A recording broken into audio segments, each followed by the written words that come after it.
Mexicana. Y para comenzar, nos da mucho gusto recibir a la maestra Dania Paola Rabel Cuevas. Ella es consejera del Instituto Nacional Electoral del INE y hoy nos acompaña en vivo, en directo, para explicar el papel del INE justamente en la organización de esta elección, de los retos que se han presentado hasta el momento. Y pues bienvenida, consejera Dania Rabel, gracias por estar acá en la Radio Pública de México.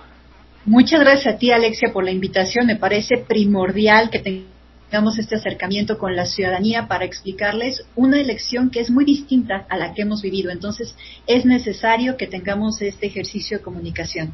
Totalmente, consejera Rabel, y bien lo decíamos, nos encontramos ante esta primera elección popular de jueces, magistrados y ministros en México, y en ese sentido te pediría si nos puedes ayudar a recordar brevemente cómo surge esta posibilidad de elección y cuál es el papel del INE en la implementación de esta elección. ¿Qué nos dirías para comenzar esta charla? Bueno, esto surge porque hubo una reforma constitucional en donde se determinó que ahora se iban a elegir a las personas juzgadoras con el voto popular, y eso detonó que tuviera que empezarse a organizar un proceso electoral. El proceso electoral lo comenzamos el 23 de septiembre del año pasado. Se hizo después de esto todavía una reforma a la Ley General de Instituciones y Procedimientos Electorales, en donde se establecieron las reglas esenciales para la organización de este proceso con base en esta reforma constitucional. Eso ocurrió el 14 de octubre, se expidió esta reforma a la Ley General de Instituciones y Procedimientos Electorales, y desde ese momento hemos estado pues construyendo esta elección muy distinta a la que hemos visto, que incluso pues es palpable para la ciudadanía simplemente con las boletas electorales, que son completamente diversas a las que habíamos tenido. Además, también tenemos mucho más cargos de elección popular a nivel federal de los que nunca antes habíamos tenido. Son 881 cargos que van a poder elegir la ciudadanía. Lo más que habíamos tenido en una elección federal era la posibilidad de elegir 629 cargos. Recordemos que en la elección federal pasada se renovó el Senado de la República, la Cámara de Diputaciones y también la Presidencia de la República, y con eso estamos hablando de 629 cargos. Entonces, nunca habíamos tenido tantos cargos en juego para que puedan ser electos por el voto popular, nunca habíamos tenido la posibilidad de elegir a personas juzgadoras, nunca habíamos tenido tantas personas candidatas al mismo tiempo a un cargo federal. Tenemos ahorita contendiendo a 3,414 personas. Entonces hay muchas diferencias. No va a haber participación de los partidos políticos, por lo tanto no va a haber representantes de partidos políticos en las casillas, y creo que vale la pena que nos vayamos deteniendo en cada uno de estos puntos para que la ciudadanía pueda entender muy bien cómo se está desarrollando este proceso electoral y qué pueden esperar el 1 de junio. Totalmente, consejera, pero hay una situación coyuntural que yo también quisiera tocar para, digamos, despejarla, ¿no?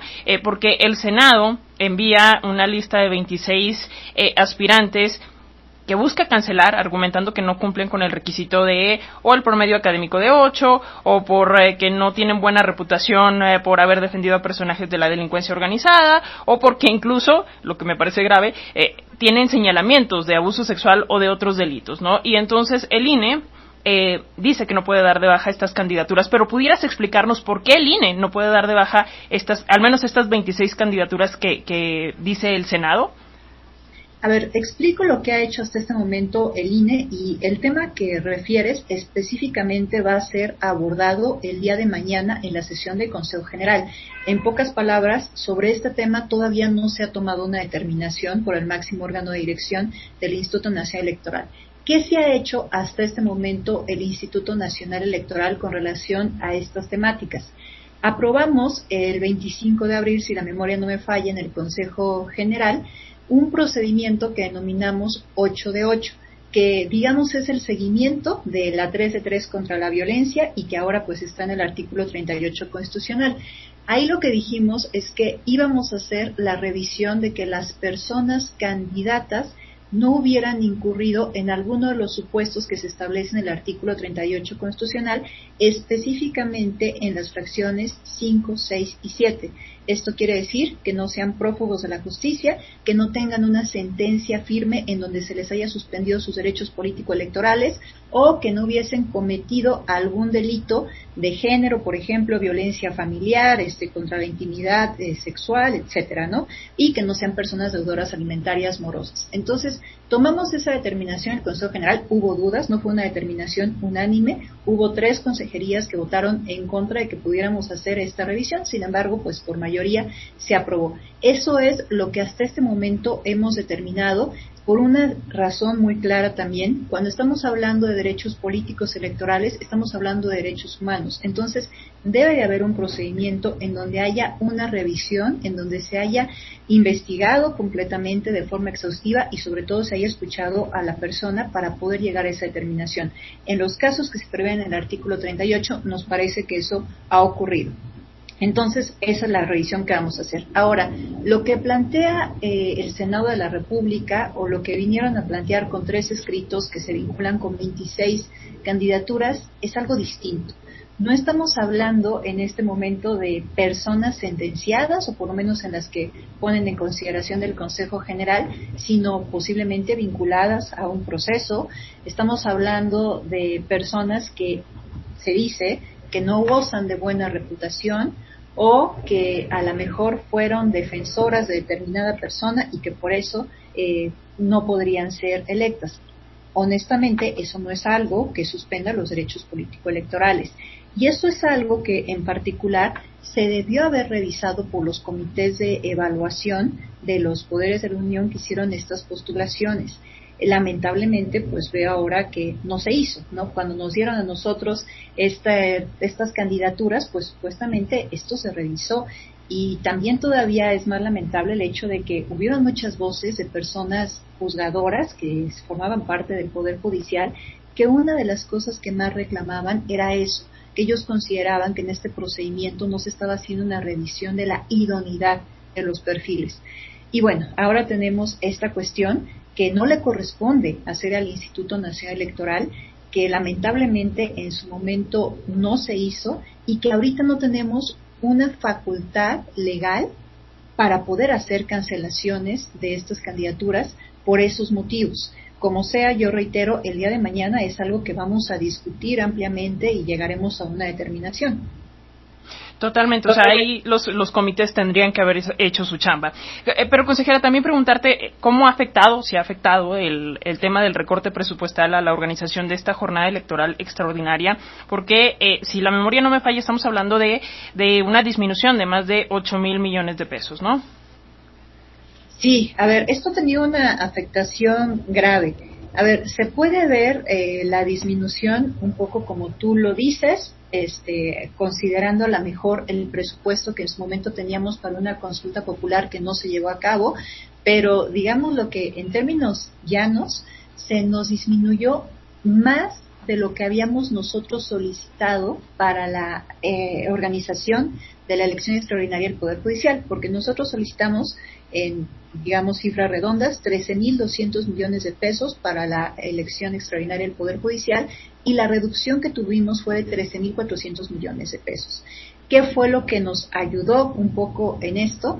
El hecho de que en su momento la Suprema Corte de Justicia de la Nación había determinado que el INE tenía que hacer un presupuesto precautorio, es decir, por si acaso había una consulta popular, teníamos que prever lo que nos podíamos gastar en eso, y previmos 6,500 millones de pesos. Como es evidente, en este año no vamos a tener consulta popular, no se hizo la petición y por lo tanto ese dinero no lo quedamos y lo invertimos para la elección extraordinaria, y digamos ya fue menos el impacto que tuvo este recorte presupuestal severo.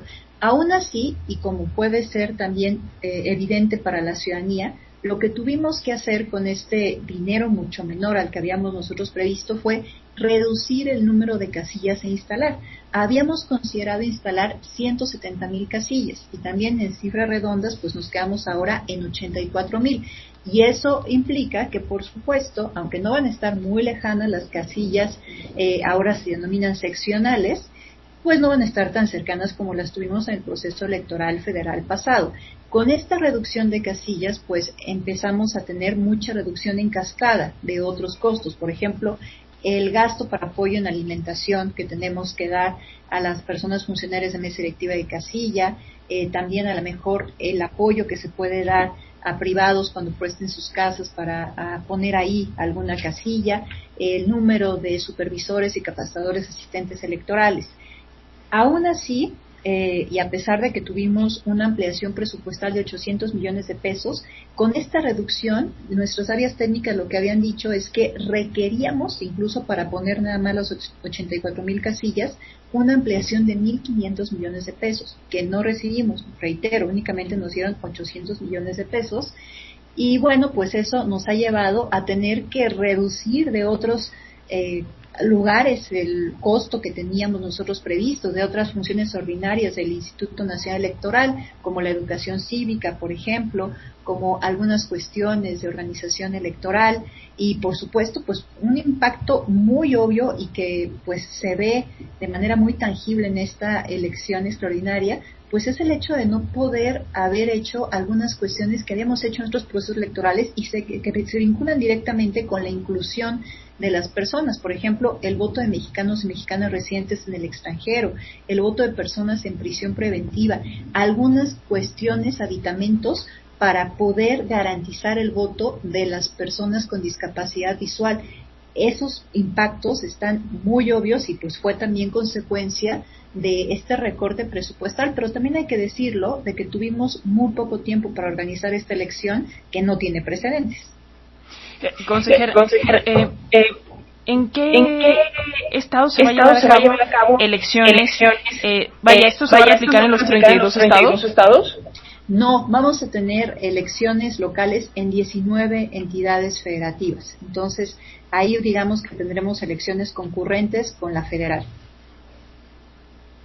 Por ahí me escucha bien, consejera, porque parece que tenemos un problema ahí con el audio. Creo que ahí ya estamos, ya, como que se estaba repitiendo por ahí la voz. Ok, entonces, bueno, ahí está el tema de las elecciones, y yo quisiera preguntarte también, ¿qué decir respecto a los mecanismos para garantizar la elección de mujeres en este proceso? Porque hay que decirle a la ciudadanía que la boleta electoral diseñada para esta elección es diferente a las que se han usado en comicios anteriores en nuestro país, que hay un espacio para elegir candidatas y otro para elegir candidatos. Y pregunto esto porque además, a lo mejor las audiencias no lo saben, pero la consejera Rabel ha sido una de las voces más activas en la defensa de la equidad de género en estos procesos electorales. ¿Qué nos diría respecto a este tema? Yo creo que sí, hay algo que podemos destacar de esta reforma, es la posibilidad que va a dar de que más mujeres lleguen a estos cargos en el Poder Judicial. Se tomaron varias medidas al respecto. Una de ellas, y que va a poder ver la ciudadanía, es justamente en las boletas electorales, en donde, como tú bien mencionas, vamos a tener un listado de mujeres que va a aparecer del lado izquierdo de las candidatas para cargo del Poder Judicial y del lado derecho de hombres. Y también hay lugares específicos que se tienen que llenar con el número que corresponda, ya sea para las mujeres o para los hombres. Pero se establecieron reglas para que, podamos tener más mujeres en estos cargos públicos. Y ante, por ejemplo, el hecho de que hubiese un empate entre un hombre y una mujer, las reglas que establecimos es que prevalecería la mujer, ¿no? Entonces, incluso también en la propia reforma se estableció cómo se tenían que hacer las designaciones, ¿no? Entonces, por ejemplo, si tenemos 5 lugares, 3 lugares van a ser para mujeres y 2 para hombres. Y con eso se está favoreciendo que haya más mujeres en estos cargos públicos. Y respecto al tema de los tiempos, consejera, porque por ahí al principio se decía que un ciudadano se iba a tardar hasta 17 minutos para emitir su voto, por ahí luego el tiempo se bajó a 10, pero está, digamos, esa preocupación. Yo creo que puede disminuir en la medida en la que como ciudadanos asumamos la responsabilidad y no lleguemos a leer los nombres, sino que ya vayamos con el voto razonado, que ya hagamos un ejercicio previo respecto a por quién vamos a votar, ¿no? Pero más o menos, ¿en cuánto tienen estimado el tiempo de votación de cada persona? Porque son 6 boletas a nivel federal, ¿verdad? Más aparte las que nos den dependiendo de cada estado.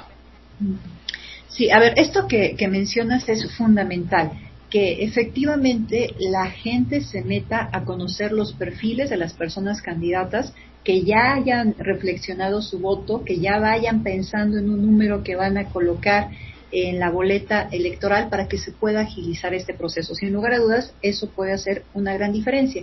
No obstante, también no quiero dejar de mencionar que tomamos algunas medidas para tratar de minimizar los tiempos que va a tardar la gente en las casillas.